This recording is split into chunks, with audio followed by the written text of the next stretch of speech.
Buenos días, bienvenidos a un nuevo episodio de Café Laboral, en donde hablamos de casos, noticias y debates sobre derecho laboral con la doctora Mónica Quintero. ¿Cómo estás, Mónica? Hola Daniel, muy bien, ¿y tú? Bienvenida a este nuevo episodio en el que vamos a hablar de un tema polémico en materia laboral, que son los fueros. Digamos que nuestra Constitución trae un principio que es el de la estabilidad laboral, relacionado con proteger a las personas más vulnerables en el empleo, que puedan mantener su empleo a partir de una condición que les dificulta en principio conseguir trabajo. Existen muchos tipos de fuero en Colombia, eso es como una gran novedad de nuestra Constitución y ya ha tenido un gran desarrollo legal en los últimos años y sobre todo jurisprudencial. Y hemos decidido hacer este podcast que va a estar dividido en dos partes para hablar un poco de qué son los fueros, cuáles han sido las discusiones que se han presentado sobre estas figuras y sobre todo qué dudas quedan abiertas, porque a pesar de los muchos pronunciamientos, quizá tal vez porque son muchos, es que hay tantas discusiones sobre en qué momento aplican y en qué momento no. Hoy puntualmente vamos a hablar de fueros que han tenido pronunciamientos recientes por parte de las altas cortes, en concreto el fuero de prepensionados y el fuero de maternidad o fuero de lactancia, puntualmente sobre el tema de lactancia. Empezando por el primero, diríamos que el fuero de prepensionados fue algo que se concibió inicialmente para el sector público a través de la figura del retén social, que luego se extendió al sector privado, y que consiste sencillamente en que una persona que ya está a menos de 3 años de cumplir los requisitos para pensionarse no puede ser despedido sin autorización del ministerio. La razón, que en virtud de la edad se le dificulta conseguir trabajo, que es una persona de la tercera edad y por lo tanto ya está en un estado de vulnerabilidad que requiere de una protección constitucional especial, pero la Corte Suprema trajo a colación, bueno, un pronunciamiento ya que tiene unos años de la Corte Constitucional y trajo a colación pues una nueva regla o bueno, no sé si es nueva y eso tal vez lo vamos a discutir acá, respecto a cuándo aplica este fuero y cuándo no, porque teníamos entendido, si una persona ya tiene 60 años en caso de ser hombre, 55 años en caso de ser mujer, ya pareciera tener una estabilidad total en el empleo, como quien dice, es muy difícil despedirla, a menos que se acuda al ministerio y se surtan todas las diligencias.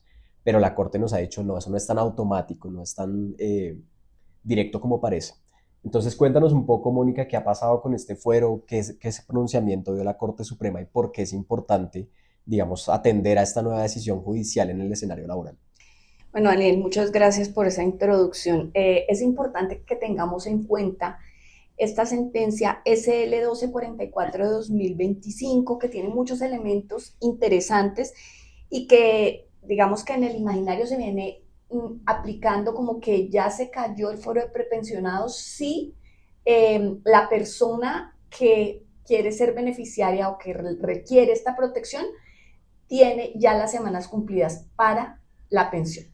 Entonces, ¿qué es lo que nos viene a decir esa sentencia? Que en este caso, una persona, un hombre de 60 años, que tenía más de 1.700 semanas, viene a ser despedido por cuanto la empresa considera que ya cumplió con el requisito de pagar los aportes para que él cumpliera con las semanas.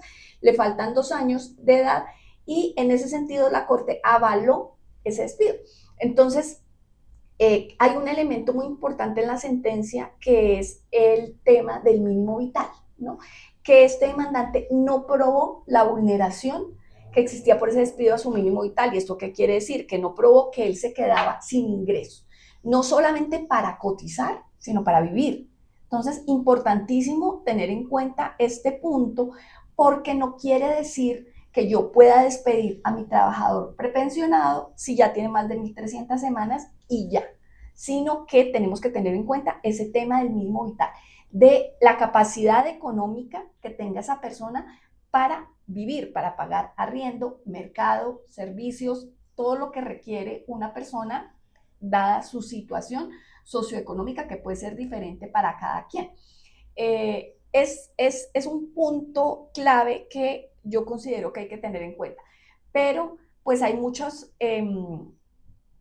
alternativas, ¿qué te digo yo?, puntos de vista que dicen, bueno, ¿qué pasa? ¿Por qué una empresa tiene que asumir una persona como usted tú de la tercera edad, que bueno, también es discutible. Puede ser una persona con mucha experiencia que le aporta a la empresa o puede ser una persona que ya no esté aportando y que la empresa no sepa cómo sacar, ¿no? Entonces, cada caso es diferente. Pero previo a que la empresa tome una decisión en ese sentido, creería yo que lo más importante es entrar a verificar y a investigar si ese trabajador tiene otra fuente de sustento que le permita por lo menos llenar sus necesidades básicas. Aquí hay dos puntos, Moni, que son muy importantes. Creo que era esto último que mencionabas. En el caso de la Corte Suprema, lo que se reconoce primero, pues es que el demandante supera en 400 y pico de semanas el mínimo que tenía que cotizar, es decir, estaba muy por encima del requisito y eso es algo que se tiene en cuenta a la hora de tomar la decisión. Pero otra cosa que se tenía en cuenta era que al haber sido despedido, la empresa le pagaba una indemnización además por un montón de tiempo elaborado en esa empresa y justamente pues el demandante en ningún momento dice, vea, la afectación a mi mínimo vital se fundamenta en estos puntos. Yo creo que es interesante en el sentido en que puede ser que la persona, a solo falta de la edad, ya teniendo las semanas cotizadas, igualmente logre acreditar un cargo de vulneración económica, de vulneración al mínimo vital, para obtener un reintegro en virtud de ese fuero de prepensionado. O sea, creo que esa es una primera discusión que queda abierta con la sentencia de la Corte. Y otro asunto que es una interpretación ya descartada, por supuesto, pero que en algún momento algún litigante pudo haberla puesto de presente es, bueno, y si a mí me faltan 50 semanas para pensionarme, es decir, mucho menos de los 3 años, pero todavía tengo 50 o 52 años de edad, tengo fuero de prepensión, creo que eso ya No, está claro, descartado. Lo menciono solamente para hacer énfasis en que no es que la edad se haya suprimido totalmente, digamos, del escenario del fuero de prevención, sino que efectivamente la persona debe estar por lo menos dentro de esos 3 años antes de cumplir la edad de pensión para que se active esa protección. Y creo que eso es importante de cara a que de pronto personas en los 30, en los 40 años no se confundan y piensen que pueden entonces tener una garantía a la estabilidad en el empleo simplemente porque les faltan menos de las 150 semanas que serían los 3 años antes de cumplir el requisito mínimo.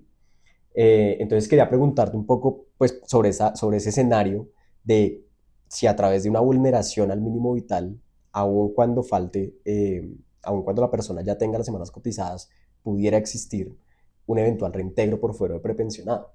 Bueno, ahí hay otro punto que no está dentro de la pregunta, pero que me parece importante hablar, y es ese número de semanas que implica, ¿no? Okay. Estar por encima de las 1.300 semanas implica tener una pensión más alta, más cercana al valor sobre el cual se está cotizando. Técnicamente se habla de la tasa de reemplazo y hay unas fórmulas técnicas para calcular la pensión. Y entonces, entre más semanas, si yo tengo 1.300 semanas, más o menos mi pensión va a ser del 65%. Y de ahí en adelante, según esta fórmula, puede ir aumentando. Seguramente esta persona con 1.700 semanas va a tener una pensión cercana al 75%, incluso casi hasta el 80% del valor sobre el cual está cotizando. Eso es muy importante. Pero, y además tenemos que tener en cuenta que han habido pronunciamientos de la Corte que hay que tener en cuenta todas las semanas cotizadas y que ese máximo del 80% del valor del ingreso base de cotización para tenerlo como liquidación de la pensión puede incluso aumentar. Entonces, es un derecho que tiene el trabajador a tener una mejor pensión por haber cotizado durante todos estos años. Y entonces uno dice, no, pero qué exageración haber cotizado. Pero es que eso fue trabajo de esta persona para tener una mejor pensión en el momento en que más lo necesita, ¿no? Cuando llega a una edad, cuando va a ser un adulto mayor, cuando no va a poder desempeñarse de la misma manera como lo hacía en su juventud y va a requerir cuidados especiales en muchos casos y va a necesitar pues dinero para solventar sus gastos. Entonces, eso inicialmente. Ahora bien, ya cuando entramos a mirar otros aspectos, por ejemplo, el tema de la edad o cómo cambia este fuero, es clarísimo que tenemos que hablar de cuál es la edad de pensionarse. Para los hombres 62, es decir, que a partir de los 59 años, cuando el hombre cumple los 59 años, presuntamente se activaría ese fuero. Y cuando la mujer cumple los 54, ¿no? Entonces son 3 años antes. Ahora ya viene el factor de las semanas. Y entonces ya nos empezamos a preocupar. Las mujeres cuando llegamos a las 1300 semanas, o si estamos aproximándonos a las 1300. Pero ahí hay otro tema también importante, y es la disminución de semanas para pensión en las mujeres. Y acordémonos la sentencia de la Corte, de la que habíamos venido hablando con anterioridad, que determinó como una situación de discriminación positiva hacia las mujeres el empezar a disminuir semanas de cotización para lograr la pensión. Entonces, si uno se pone a hacer un análisis generalizado, integral de todas esas normas, puede ser que venga esta discriminación positiva, pueda llegar a ser negativa en el entendido de que con menos semanas yo voy a poder acceder como mujer a una pensión y de pronto la edad no me va a jugar a favor, o sea, menos de los, estando con menos de 57 años, puedo tener la pensión con el número de semanas, entonces mi protección de retén social, ¿cómo va ahí? ¿No? Es un juego que habrá que hacer la cuenta, habrá que esperar qué pasa con la reforma pensional también, si pasa o no, para establecer con claridad cómo va a ser esa disminución de semanas, ¿no? Entonces, un tema complejo. Pero para ser concretos, ¿qué es importante tener en cuenta? En este momento, como estamos, 1300 semanas con 57 años mujeres, con 62 años hombres. ¿Cómo se activa la protección? Si ya tengo la edad, pero me falta el número de semanas, claramente hay protección. Ahora, si me falta la edad, pero ya tengo las semanas, tiene el empleador que tener en cuenta que esa persona no tenga otro ingreso, otro modo de subsistir para poder entrar a prescindir de ese trabajador en caso de que lo requiera. No sé si ese sea el punto. Casos difíciles siempre van a haber, ¿no? Creo que planteamos en algún momento, si este fuera el caso de un trabajador con salario mínimo, la decisión de la Corte Suprema pudo ser muy distinta. Y si fuese un despido que no hubiera acarreado una indemnización, que fue algo que la Corte menciona, digamos, dentro de sus consideraciones, no sabemos si la decisión hubiese sido otra. Eso me da lugar también, Moni, para mencionar un punto y pasar al siguiente fuero, y es que la Corte Suprema ha mantenido una tesis jurisprudencial sobre los fueros que muchas veces no ha coincidido con la de la Corte Constitucional. Tal vez esa diferencia, ese choque de trenes, como se reconoce en los medios, ha sido lo que más problemas ha generado a la hora de identificar en qué momento se puede despedir a un trabajador, qué requisitos se necesitan para despedir a un trabajador, y para los trabajadores, cuándo realmente soy sujeto de protección de una estabilidad laboral. Justamente la Corte Constitucional profirió este año una sentencia, esta vez relacionada con el fuero de maternidad, otro que ha tenido dos líneas jurisprudenciales muy distintas entre la Corte Suprema y la Corte Constitucional, y que además ha tenido que articularse con una serie de medidas legislativas tendientes a la protección de la maternidad, entre la cual se incluye pues, una ley de 2023, la modificación del Código Sustantivo del Trabajo relacionado con la protección ya no solo al periodo de licencia de maternidad, sino, y al periodo de embarazo, sino también al periodo de lactancia. Cuando salió esta ley y cuando se empezaron a hacer como algunas apreciaciones sobre la posibilidad de que el fuero se extendiera, la gente dijo, ya nadie sabe si la protección es por el embarazo y la licencia, por el embarazo, la licencia y los 6 meses posteriores al parto, o si esa protección se extiende hasta 2 años en virtud de una interpretación que hay sobre esos artículos 238, 239 del Código Sustantivo. Cuéntanos un poco qué dice esta sentencia de la Corte, cómo se va a articular eso con el nuevo fuero de lactancia, o si es que no existe un nuevo fuero ni una nueva interpretación. Lo que sucede aquí, y digamos mi visión de todas estas interpretaciones, es que hay que revisar el caso concreto. Entonces tenemos que tener en cuenta que la Corte Constitucional habla a través de una sentencia de tutela, ¿no? Que se refiere a un caso concreto de una trabajadora en esta situación. No es una sentencia de constitucionalidad donde estudia la exequibilidad o no de una ley. Eso lo tenemos que tener claro, porque cuando el juez va a aplicar la norma, cuando como asesores vamos a decirle a una empresa, mire, en este caso tiene fuero o no tiene fuero, tenemos que entrar a mirar diferentes aspectos del caso particular, a ver si se ajusta a lo que está diciendo la Corte en estos pronunciamientos que son importantes. Obvio que eso va a tener una ratio que pesa frente a los casos, a lo que va a suceder en la realidad, pero no todo se puede aplicar de manera homogénea como es la ley. Entonces, esa interpretación jurisprudencial es importante tenerla en cuenta para los casos concretos. ¿Qué sucede? La Corte Constitucional, en sentencias de este año 2025, ha hablado de la protección absoluta, que es un término prácticamente novedoso, y esa protección absoluta la limita al embarazo y a la licencia de maternidad, que en la mayoría de los casos son 18 semanas, que pueden llegar a ser más en caso de partos múltiples o en caso de partos prematuros.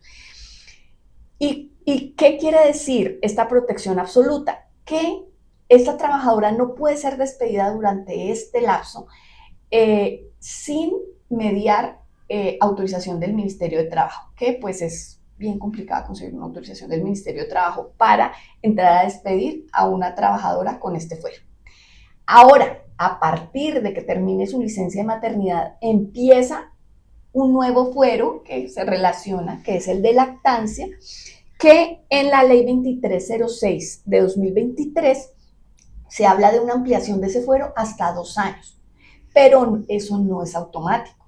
Y debemos tener en cuenta, hay un punto importantísimo, y es que la madre que está lactando, efectivamente, el propósito de la ley es conseguir que las mujeres se animen a lactar a sus hijos, y que esa lactancia contribuya pues a la nutrición del hijo y de los niños en general.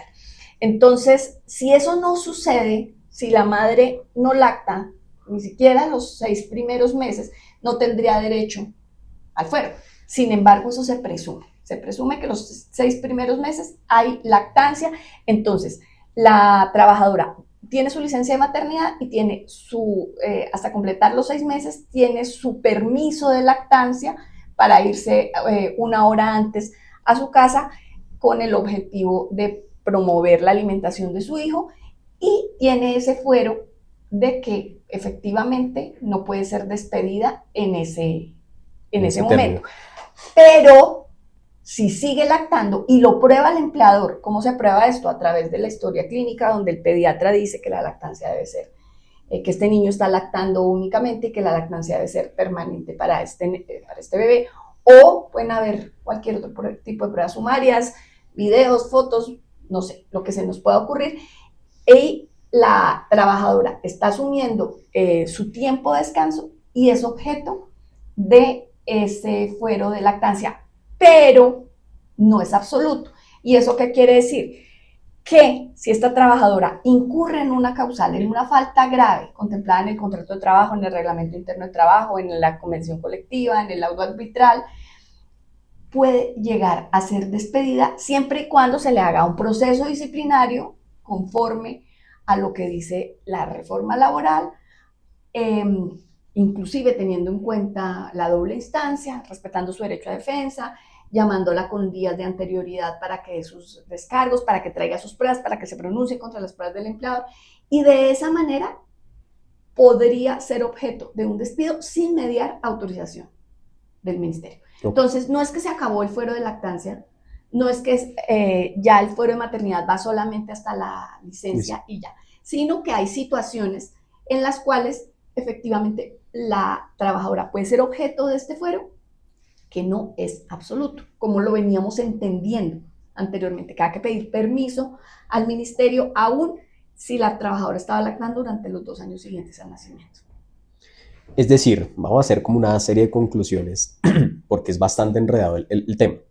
Durante el embarazo y la licencia de maternidad, esas 18 semanas de regla general, fuero Difícil. total, protección Sí. absoluta a la maternidad.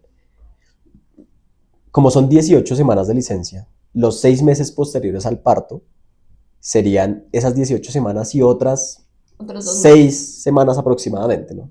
Es decir, ese periodo es uno de los controversiales, Ajá. que aquí es donde viene todo este pronunciamiento de la Corte referente a esa protección laboral relativa, digámoslo de esa manera.